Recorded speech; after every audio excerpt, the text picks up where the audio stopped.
Hello, welcome to in my channel mechanical engineering concept. इस lecture number 9 में applied mechanics की lecture series में आज मैं डिस्कस करूंगा कपल के बारे में। ये बहुत इंपॉर्टेंट टॉपिक है। My name is Kunal Dewangan. चलिए स्टार्ट करते हैं लेक्चर। सबसे पहला सवाल, कपल क्या है? So two equal unlike parallel non collinear forces form a couple. Couple को सीधा इसी तरह से ही बताया जा सकता है। कपल एक टाइप का मोमेंट है, मोमेंट नहीं है वो पूरी तरह, ठीक है, एक टाइप का मोमेंट है जो कि due to some unlike parallel force equal equal but unlike parallel force और नॉन कोप्लेनर फोर्सेस से लगता है। तो पहले चीज़ आता है कि कपल हम कहाँ देख सकते हैं, कोई लाइव एग्जांपल? हाँ, जब आप नल को चालू करते हो तो जब घुमाते हो नल के जो कैप को ऐसे घुमाते हो जिससे आपका नल पानी देना चालू करता है या बंद करता है, तो जो नल पे जो फोर्स लगाते हो ना, नल के टैप को ओपन करने क्लोज करने के लिए, वो जो है वो कपल का एग्जांपल है। जब आप नल को चालू या बंद करने के लिए घुमाते हो ऊपर से, तो आप 2 उंगली यूज़ करके उसको घुमाने की कोशिश करते हो। नल के डिज़ाइन से आपको ये कॉन्सेप्ट क्लियर हो जाएगा। आगे बात करते हैं। A couple consist of pair of two forces with following properties. देखिए इस तरह का जो डायग्राम है, इस तरह का फोर्स लगाते हैं इस तरह से।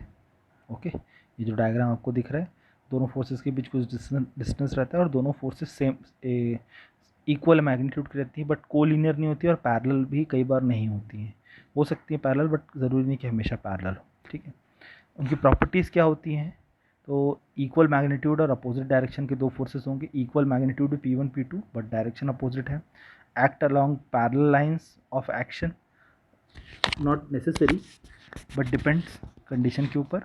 Separate by perpendicular distance D, जैसे कि परपेंडिकुलर डिस्टेंस D यहाँ पर दोनों फोर्सेस को सेपरेट कर रहा है, और नोन एज आर्म कपल, है ना। Couple is shown in the figure, ये कपल जो शो किया गया है फिगर में। Couple since two forces cancel out each other giving zero resultant zero के रेस्पेक्ट में एक दूसरे को कैंसिल कर देते हैं। Couple produce purely rotation effect. Couple, ध्यान रखने वाली बात है कि प्योरली सिर्फ रोटेशनल इफेक्ट देगा, कोई और दूसरा इफेक्ट प्रोड्यूस नहीं कर पाता। जब भी आप फोर्सेस लगा रहे हैं टू इक्वल मैग्नीट्यूड का और अपोजिट डायरेक्शन पे, दोनों अपोजिट डायरेक्शन पे, तो वो आपको प्योर सिर्फ रोटेशन देगा और कोई अदर इफेक्ट नहीं प्रोड्यूस कर सकता without any translation motion. So couple can not be balanced by single force but it can be balanced only by another couple of opposite nature, है ना। तो कपल को बैलेंस करने के लिए एक सिंगल फोर्स से आप काम नहीं कर सकते। कपल रोटेशनल इफेक्ट ही देगा, ट्रांसलेशन इफेक्ट नहीं देता। और कपल को बैलेंस अगर आपको करना है तो सिंगल फोर्स के अलावा नहीं कर सकते।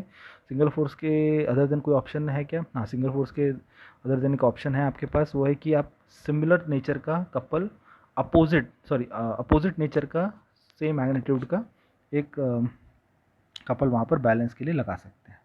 अब बात करते हैं मोमेंट ऑफ कपल क्या होता है। तो मोमेंट ऑफ कपल का मतलब, मोमेंट क्या होता है? Force into distance. ओके, जैसे कि मान लीजिए एक डायग्राम यहाँ पर बना हुआ है।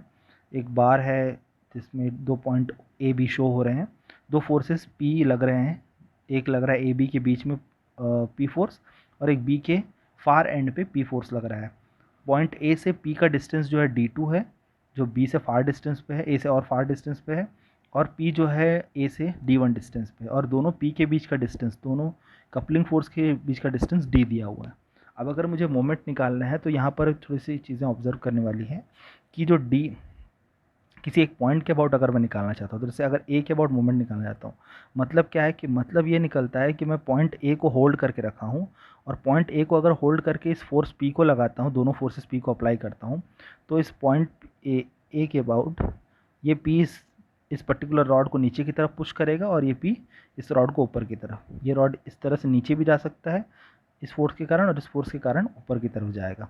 दो अलग अलग टाइप का इफेक्ट प्रोड्यूस होगा। मतलब बट ऑब्वियस है कि ये फोर्स जो P है, ये जो P है, वो इस पर्टिकुलर कंपोनेंट में P into D2 moment produce कर रहा है, और जो नीचे वाला है वो क्या प्रोड्यूस कर रहा है? P into D1 moment produce कर रहा है।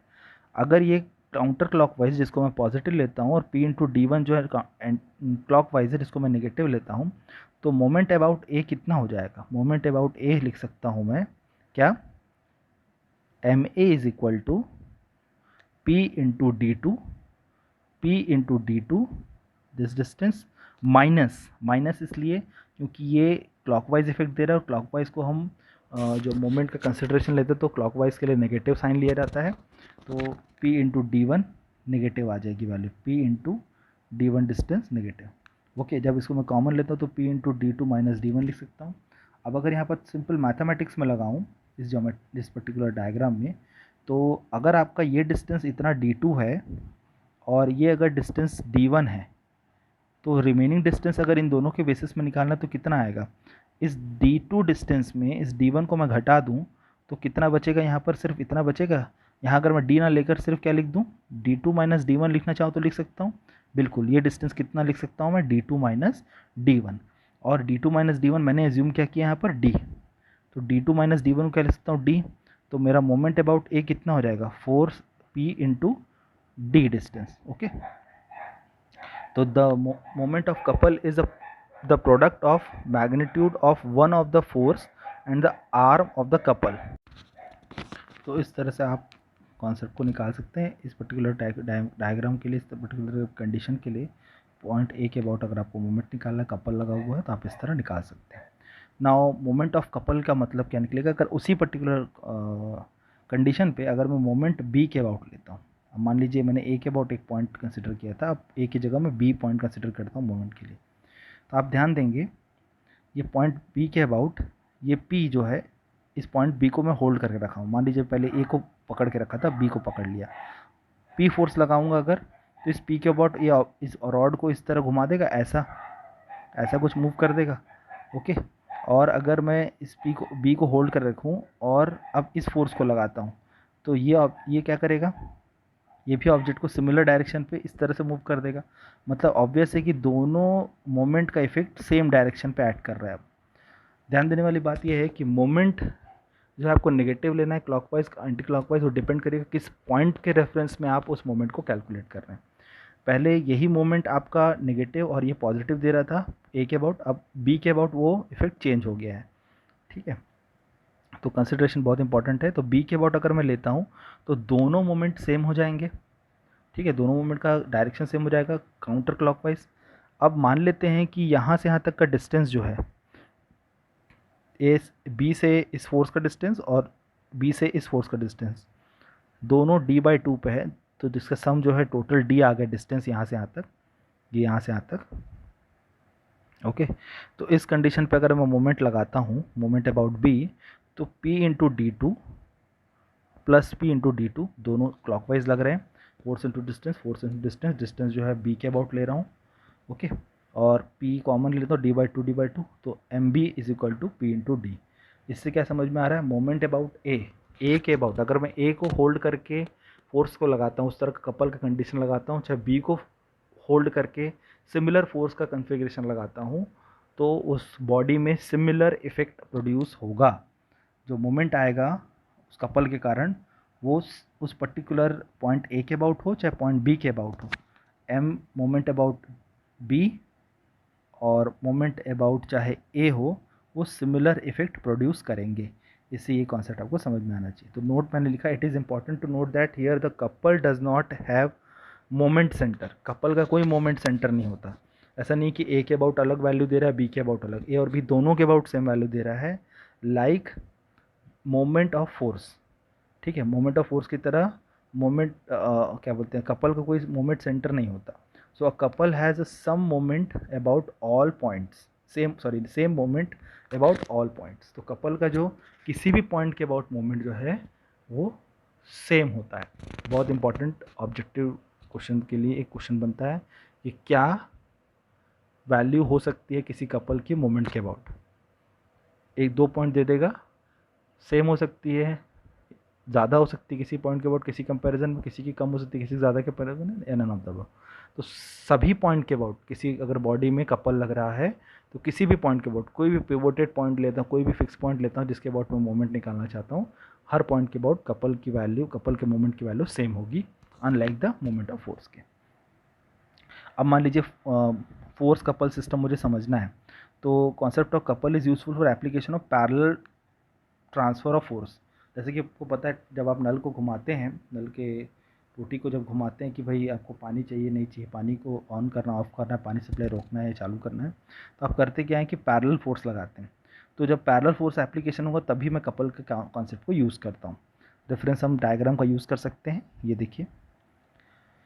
अब क्या होगा, यहाँ पर जैसे आपने एक ए बी ऑब्जेक्ट में पी फोर्स लगाया, ऑब्जेक्ट की लेंथ ए बी जो है, रॉड की लेंथ डी दी हुई है।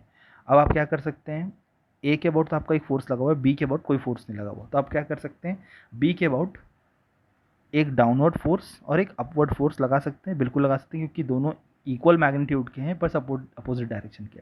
अगर आप किसी ऑब्जेक्ट में सेम मैग्नीट्यूड का बट अपोजिट डायरेक्शन पे दो फोर्स लगाएंगे तो उस ऑब्जेक्ट पे उसका इफेक्ट जीरो होगा। जैसे कि मान लीजिए एक ऑब्जेक्ट को आप 1 न्यूटन फोर्स से खींच रहे हैं और आपको दोस्त दूसरे डायरेक्शन पे उसी ऑब्जेक्ट को 1 न्यूटन फोर्स से खींच रहा है, तो होगा क्या, रिजल्टेंट वो ऑब्जेक्ट कहीं मूव नहीं करेगा, वहीं का वहीं रह जाएगा, जब तक कि आप में से दोनों में से कोई एक ऑब्जेक्ट को अपनी तरफ ज़्यादा फोर्स से ना खींच रहे। सेम उसी तरह से कंडीशन है कि आप एक तरफ से पुश कर रहे हैं, दूसरी तरफ से एक और पुश कर रहा है आदमी, दोनों का इफेक्ट जो है रिजल्टेंट जीरो हो जा रहा है, इसलिए वो ऑब्जेक्ट पॉइंट बी पे सेम इफेक्ट आएगा जैसे कि यहाँ पर आ रहा था, ये इफेक्ट सेम होगा। अब मैं क्या कर सकता हूँ, आपको पता है कि अगर मैं अब यहाँ पर थोड़ा ध्यान दूँ, अब इस कंडीशन कपल कंडीशन ले सकते हैं, ये एक फोर्स लग रहा है, ये एक फोर्स, तो जैसे कपल पता है इक्वल मैग्नीट्यूड का बट अनलाइक कोलिनियर फोर्सेस लगती हैं पर पैरेलल हो सकती हैं, तो ये दोनों रेड जो लाइन से मैंने शो किया है ये कपल प्रोड्यूस कर सकते हैं, कपल प्रोड्यूस कर सकते हैं, कितना, P इंटू डी प्रोड्यूस करेगा, और ये P फोर्स तो आपका रह गया यहाँ पर। तो इस पर्टिकुलर डायग्राम के लिए मैं बता सकता हूँ कि आपका फोर्स का कंसिड्रेशन में सिंगल सिर्फ फोर्स का कंसिड्रेशन आपको दिया है, तो वहाँ पर कपल का कॉन्सेप्ट लगाकर, पैरेलल फोर्स के कपल का कॉन्सेप्ट लगाकर आप क्या कर सकते हैं, मोमेंट और फोर्स को प्रोड्यूस करके वहाँ पर अननोन कैलकुलेट कर सकते हैं। Okay, so we see that the two forces are acting in opposite direction at a point A and B from a couple, form a couple. Okay, तो moment P D anticlockwise लग जाएगा। Anti clockwise क्यों लगेगा, क्योंकि देखिए ये object को इस तरह घुमा देगा, ये ऑब्जेक्ट को क्या करेगा, इस तरह से, ये ऑब्जेक्ट इधर से पुश करेगा, ये ऑब्जेक्ट को इधर से पुश करेगा, तो ये क्या करेंगे, एंटी क्लॉकवाइज इफेक्ट प्रोड्यूस करेंगे, और एंटी क्लॉकवाइज वैल्यू क्या देती है, positive, P into D. Thus to shift force to point B a couple is required to added to the system. Couple को ऐड कर देते हैं ताकि एक बैलेंस बन जाए, ठीक है, सिस्टम ऐड कर देते हैं। This system which consist of force and couple at a point B as figure में शो किया गया है। The figure is known as a force couple system. Force couple system, force लगा हुआ है और कपल दोनों है, ठीक है। यहाँ पर देख रहेंगे आप, फोर्स P लगा, ये फोर्स P लगा, ओके, और कपल लगा PD। कैसे, ऑब्जेक्ट में पहले आपका सिंगल फोर्स लगा था, आपने अपोजिट और सिमिलर मैग्नीट्यूड का और अपोजिट डायरेक्शन का दो फोर्स लगा दिया। अगर आप ध्यान देंगे तो इन दोनों को सिमिलरली आप कपल के लिए मैच कर सकते हैं, और कपल के लिए कपल को इस तरह से मोमेंट के फॉर्म में चेंज किया जाता है, PD, जिसको हम कैलकुलेट कर चुके हैं। So it is possible to replace a force couple into single force by exactly reverse procedure as a discuss above. इसको रिवर्स प्रोसीजर में भी फॉलो कर सकते हैं। अगर आपके ऑब्जेक्ट में कुछ इस तरह का कपल बना हुआ है और मोमेंट भी लगा है, इस तरह का, सॉरी, मोमेंट कपल फॉर्म हो रहा है और उसी पॉइंट पे फोर्स भी लगा हुआ है, फोर्स और कपल दोनों है, तो उसको आप सिंगल फोर्स से रिप्लेस कर सकते हैं उस ऑब्जेक्ट में। ओके, और या तो इस तरह से प्रोसीजर फॉलो कर सकते हैं, जैसे जैसे रिक्वायरमेंट होगी उसके बेसिस में आप प्रॉब्लम को चेंज कर सकते हैं। तो आई होप आपको कपल का कॉन्सेप्ट समझ में आया होगा, कपल का जो एप्लीकेशन वो समझ में आया होगा, फोर्सेस ऑफ कपल का सिस्टम कॉन्सेप्ट समझ में आया होगा। अगर आपको कोई डाउट है, क्वेरी है, सजेशन है तो कमेंट बॉक्स पे लिखिए। अगर मेरा वीडियो पसंद है तो लाइक कीजिए, मुझे आप फॉलो कर सकते हैं मेरे इस चैनल पे, मेरे चैनल को सब्सक्राइब कीजिए, मेरे वीडियो को शेयर कीजिए फ्रेंड्स के साथ अपने, और आपका दिन शुभ हो। Thank you, have a good day.